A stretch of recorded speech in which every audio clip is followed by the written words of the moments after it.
Dahil sa turon, na gusto kong makain. Pinakain ko rin ang ko. Magandang araw sa iyo Ate Vine, gusto ko lang ibahagi ang aking karanasan noong ako ay 7 years old pa lamang. Ako po si Tessie, at 47 years old na sa ngayon, may sariling pamilya na.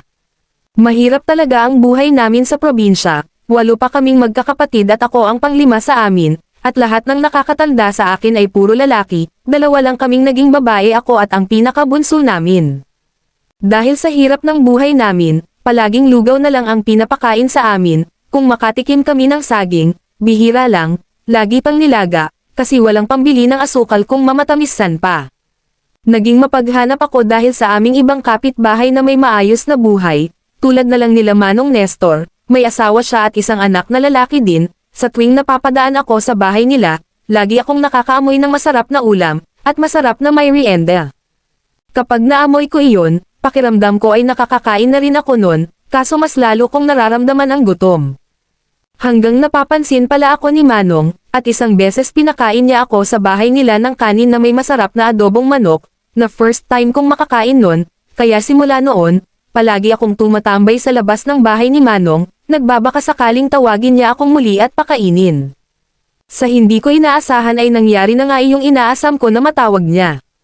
Isang hapon iyon, at nakatambay ako sa harapan nila, parang walang tao kaya uuwi na sana ako nang biglang dumating si Manong, may dalang plastic bag at may lamang turon.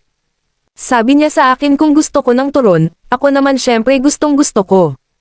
Pero sabi niya, bago niya ako bigyan ng 2 turon, ay kakainin niya ko, at huwag ko daw sasabihin kahit kanino. Napaisip pa ako noon, sabi ko kung kakainin niya, mawawalan ako at sinabi ko iyon sa kanya, at tinuwanan pa niya ako, sabi niya hindi daw kasi tikim-tikim lang ang gagawin niya, kaya pumayag ako. Pinapasok niya ako sa bahay nila, nagkataon na siya lang ang tao, pinahiga niya ako sa sopang kahoy, at doon na ko, at maligaw-gaw sa pakiramdam, sige ang ako naman ang isip ko nakapokus sa turon. Pagkatapos niyang tumakbo siya sa CR siguro doon siya at ilang minuto ay lumabas na para pakain sa akin ang turon, ako naman ay tuwang-tuwa, dahil first time kong makakain ng turon. Dahil sa pagkain na ibinibigay ni Manong sa akin, ay malimit akong kanya. Umabot din iyon ng 1 taon. Pero hindi naman araw-araw iyon, pag lang wala ang asawa at anak niya. Isang beses, inalok niya akong muli, ice cream naman ito, first time ko rin makakakain ng ice cream, kaya habang nakain ako ng ice cream, ko, nilalagyan pa nga niya ito ng ice cream sa kanya. Habang sarap na sarap ako sa pagkain ng ice cream. Napaaray ako, dahil ilang beses at sobrang sakit. Tapos inilabas niyang alaga, nilagyan niya ng ice cream. Tapos akin, nang paulit-ulit, umaayaw na ako. Sabi ko ayoko na, hindi daw pwede kasi marami na siyang naibigay sa akin. Hanggang sa siya. Ako naman iyak ng iyak kasi masakit, nang matapos siya.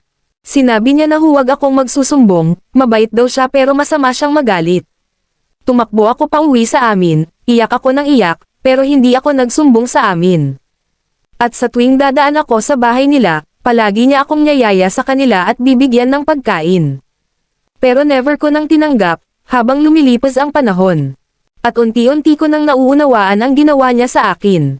Nagkaroon ako ng galit, sa tuwing nakikita ko si Manong, galit na galit ako, at lagi ko siyang tinatitigan ng malalim, at sinasabi ko sa sarili ko na sana ka, habang lumalaki ako, na ganun ang tingin ko sa kanya, isang monster, hanggang sa nakapag-abroad ang kuya ko, at inilipat niya kami sa aming lugar, hanggang ngayon, hindi ko pa rin makalimutan ang pangyayari na iyon, kahit matagal na ang lumipas, kahit noon, marami na talagang mapansamantalang tao, dahil sa kahirapan.